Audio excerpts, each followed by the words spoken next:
নমস্কার বন্ধুরা, আরও এক নতুন ভিডিওতে সবাইকে জানাই স্বাগত। তো আজকের এই ভিডিওতে কিন্তু কিছু আপডেট শেয়ার করা রয়েছে। প্রথমত আজকে কিন্তু মোহনবাগান দলের ম্যাচ রয়েছে চেন্নাই এফসি দলের এগেনস্টে। গুরুত্বপূর্ণ একটা ম্যাচ, পয়েন্টস টেবিলের প্রথম স্থান অধিকার করতে যদি হয় তাহলে এই ম্যাচ থেকে 3টে পয়েন্ট পেতে হবে এবং বিশাল বড় অঙ্কের গোল মার্জিনে জিততে হবে আজকের ম্যাচ। এবং আজকে আরও একটি ম্যাচ রয়েছে, ডাবল হেডার রয়েছে, তো সেটা নিয়ে তো কথা বলবো। তার আগে এই ম্যাচ নিয়ে ওয়েন কয়েল, চেন্নাই এফসি দলের কোচ ওয়েন কয়েল কি বললেন মোহনবাগান ম্যাচ নিয়ে। তো তিনি যেটা বলেছেন সেটা হচ্ছে, মোহনবাগান দলে এমন অনেক প্লেয়ার আছে যেরকম দীপক টাংরি, বিশালকায়, থাপা, এরা চেন্নাই এফসি দলের হয়ে আমার আন্ডারে খেলেছে একটা সময়, কিন্তু মোহনবাগান দলের টাকার জোরে মোহনবাগান দলে তারা পরবর্তী সময় সই করেছে। তো এই সমস্ত প্লেয়ার কেমন কি পারফরমেন্স করতে পারে, কার বিরুদ্ধে কেমন কি পরিকল্পনা আমার রয়েছে, সেটা আমরা ম্যাচের মধ্যেই দেখাবো।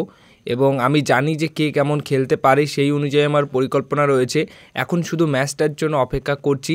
ম্যাচে আমি বুঝিয়ে দেব আমার দল কতটা শক্তিশালী দল এবং কেমন দল। তো এমনই একটা কথা বলেন অবশ্যই ওয়েন কয়েল। তো এখন এটাই দেখার যে ওয়েন কোয়েলের প্রাক্তন ছাত্ররা মোহনবাগান দলের হয়ে তার এগেনস্টে কেমন কি পারফরমেন্স করে, আর ওয়েন কয়েল তাদেরকে কি আটকাতে পারে, সেটাই কিন্তু দেখার রয়েছে।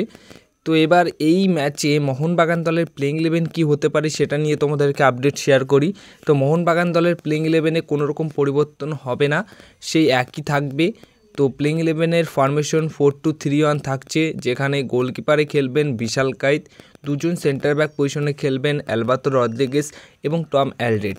রাইট ব্যাক পজিশনে অবশ্যই খেলবেন দীপেন্দু বিশ্বাস, কারণ আশিস রায় কিন্তু পুরোপুরি ফিট হয়ে উঠতে পারেনি এই ম্যাচের জন্য। লেফট ব্যাক পজিশনে খেলবেন শুভাশিস বোস। এছাড়া মাঝ মাঠে খেলার জন্য থাকছেন দীপক টাংরি এবং সাহাল আব্দুল সামাদ।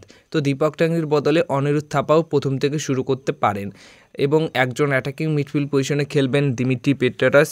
তো গ্রেগ স্টুয়ার্ট এই ম্যাচে অবশ্যই খেলবেন, কিন্তু বদলি হিসেবে এই ম্যাচে খেলবেন, প্রথম থেকে হয়তো নাও খেলতে পারে। রাইট উইঙ্গার পজিশনে মানবীর সিং, লেফট উইঙ্গার পজিশনে লিস্টন কোলাসো গোল পেয়েছে, কিন্তু লিস্টন কোলাসো যদি তার সেলফিশ খেলাটা বাদ দিয়ে একদম ভালোভাবে খেলে, বল দেওয়া নেওয়া, সঠিক সময় ঠিক মতো পাস, মানে ভুলভাল পাস মেরে বল নষ্ট করা, এইগুলো যদি না করে তাহলে আরও গোলের মার্জিনে এগিয়ে যেতে পারে এক একটা ম্যাচে মোহনবাগান দল। আর একজন স্ট্রাইকার পজিশনে খেলবেন জ্যামি ম্যাকলায়ন। তো 4-2-3-1 ফরমেশনে এরকমই একটা দল আজকের ম্যাচের জন্য নামাতে চলেছে কোচ হোসে মলিনা। এবার সবশেষে যে আপডেটটা শেয়ার করব, একটা ট্রান্সফার আপডেট। অবশ্যই মাঝপথে, আইএসএলের মাঝপথে কিন্তু আরও একটা বিদেশি সই করে নিল হায়দ্রাবাদ এফসি দল কিন্তু ইয়ং একটা বিদেশি প্লেয়ার সই করিয়েছে। 24 বছর বয়সী জার্মানের অ্যাটাকিং গ্রিট ব্রিকম্যান, অবশ্যই 24 বছর বয়স, একদমই ইয়ং ফুটবলার। হায়দ্রাবাদ এফসি দল এই জার্মান ফুটবলারটিকে সই করিয়ে নিয়েছে। তো এই জার্মান ফুটবলারটিকে এবার আইএসএলে খেলতে দেখতে পারবে হায়দ্রাবাদ এফসি দলের হয়ে।